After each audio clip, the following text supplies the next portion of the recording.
नमस्कार। आजको यस विश्लेषणमा स्वागत छ।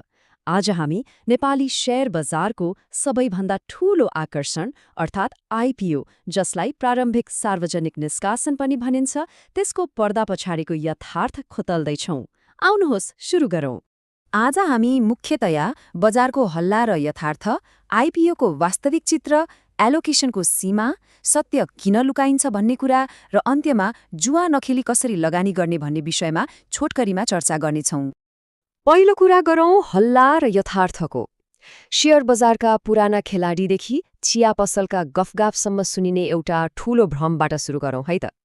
आइपिओ भर्नु भनेको त पैसा छाप्नु हो यार, लक्की ड्र जस्तै हो, भरिदियो पैसा त दोब्बर भइहाल्छ नि। यस्ता कुराहरू समाजमा हामीले कति सुन्छौँ हैन? यसले के गर्छ भने हरेक आइपिओले ग्यारेन्टीका साथ धनी बनाउँछ भन्ने एउटा झुटो भ्रम सृजना गरिदिन्छ। तर कसैले नबोल्ने एउटा तीतो सत्य छ, जुन एउटा ठूलो गणितीय पर्खालमा गएर ठोक्किन्छ। त्यो हो एलोकेसन सीमा। बजारमा माग जतिसुकै ठूलो किन नहोस्, आवेदकले वास्तवमा पाउने शेयर सङ्ख्यालाई यसले ह्वात्तै खुम्च्याइदिन्छ। अब आइपिओको वास्तविक चित्र र गणितको पर्दाफासतिर लागौं।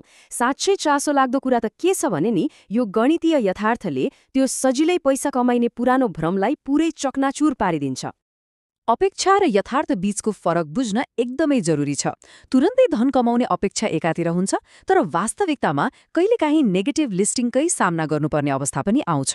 उदाहरणकै लागि हेरौँ न, नेपाली बजारमा कतिपय हाइड्रोपावर वा माइक्रोफाइनान्स कम्पनीहरू सूचीकरण भएको पहिलो दिनमै 10% घाटामा खुलेका तथ्यहरू हामी सामु छर्लङ्ग छन्। अर्को कुरा, सञ्चार माध्यम र बजारका गफहरूले सधैँ बिरलै हुने त्यो ठूलो नाफालाई मात्र बढी हाइलाइट गर्छन्। एकजनाले 2 लाखको शेयर पाएको हल्ला सर्वत्र हुन्छ, तर रित्तो हात फर्किने ती हजारौं मानिस र बाँकी 99%ले पाउने अत्यन्तै सानो नाफाको कथा भने सधैँ रहस्यमय रहन्छ। त्यसैले यहाँ बुझ्नुपर्ने सबैभन्दा महत्त्वपूर्ण कुरा के हो भने आइपिओमा सहभागी हुनु भनेको मूलतः एउटा चिट्ठामा भाग लिनु जस्तै हो। यसले कुनै ठूलो प्रतिफलको ग्यारेन्टी बिल्कुलै दिँदैन।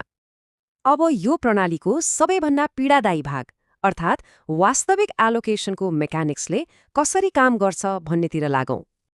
नियमअनुसार सर्वसाधारणका लागि कम्तीमा 50% शेयर छुट्याउनु पर्ने प्रावधान त छ, तर जब एकैपटक लाखौंको संख्यामा आवेदनहरू पर्छन् नि, तब यो 50% हिस्सा पनि एकदमै साना साना टुक्राहरूमा बाँडिन्छ। ठूलो हिस्सा संस्थागत लगानीकर्तालाई जान्छ, केही कर्मचारीलाई जान्छ, अनि बाँकी मात्रै सर्वसाधारणलाई आउने हो। नेप्सेको नियमले प्रति व्यक्ति अधिकतम 10% कोटा तोकेको भए पनि व्यवहारमा के हुन्छ त? अत्यधिक माग अर्थात् ओभर सब्सक्रिप्सनका कारण एकजना सामान्य लगानीकर्ताको भागमा 10 देखि 50 किता मात्रै शेयर पर्ने गर्छ। एउटा सानो उदाहरण हेरौँ। मानौ 10,000 किता माग गर्दै 2 लाख रुपैयाँ ब्लक गरेर राखिएको छ, तर हातमा पर्छ जम्मा 20 किता। अब सूचीकरणमा प्रति किता 10 रुपैयाँ नाफा भयो भने कुल नाफा जम्मा 200 रुपैयाँ मात्र हुन्छ। त्यत्रो पुँजी रोकेर राख्दा प्राप्त हुने यो प्रतिफल त निकै निराशाजनक हो नि, होइन र? त्यसो भए एउटा गम्भीर प्रश्न उब्जिन्छ, यति ठूलो गणितीय वास्तविकता बजारमा किन पूर्ण रूपमा मौन राखिन्छ त? आउनुहोस् यसबारे अलिकति विश्लेषण गरौँ। मुख्यतया ब्रोकर र मिडियाहरूले आफ्नो कमिसन र विज्ञापनको राजस्व जोगाउन यो सत्य बाहिर ल्याउँदैनन्। त्यस्तै मानव स्वभाव नै कस्तो हुन्छ भने कम्पनीको गहिरो अध्ययन गर्नुभन्दा सजिलै 3 मिनेटमा फर्म भरेर भाग्यको भर पर्नु धेरैलाई सजिलो राख्छ। अनि अर्को कुरा, अरूले कमाए मैले कमाएन कि भन्ने छुट्ने डर, जसलाई हामी फोमो भन्छौँ, त्यसले पनि ठूलो भूमिका खेल्छ। बजारमा सहभागी हुनेहरूलाई यही फोमोले तथ्यहरू देख्नबाट अन्धो बनाइदिन्छ। यसैकारण गम्भीर वित्तीय उपकरणलाई गाउँको कुनै अनियमित चिठा वा लकी ड्र जस्तो व्यवहार गर्न थालिन्छ। सम्भावना त छ, तर यसलाई नियमित आम्दानीको स्रोत पक्कै पनि मान्न सकिँदैन। अब यो सजिलो धनको भ्रम टुटिसकेपछि बजारमा सहभागीहरूले यी प्रारम्भिक सार्वजनिक निष्कासनहरूलाई कसरी हेर्नुपर्छ त? लगानी गर्ने कि जुवा खेल्ने? वास्तविक लगानीको लागि कम्पनीको ब्यालेन्स शीटको विश्लेषण गर्नु अत्यन्तै महत्त्वपूर्ण हुन्छ। सूचीकरण पछिको दीर्घकालीन सम्भावनाको मूल्याङ्कन गर्नुपर्छ। यदि लक्ष्य केही महिनामै बजारबाट बाहिर निस्कने हो भने योभन्दा अन्य उपयुक्त विकल्पहरू खोज्नुमै बुद्धिमानी हुन्छ।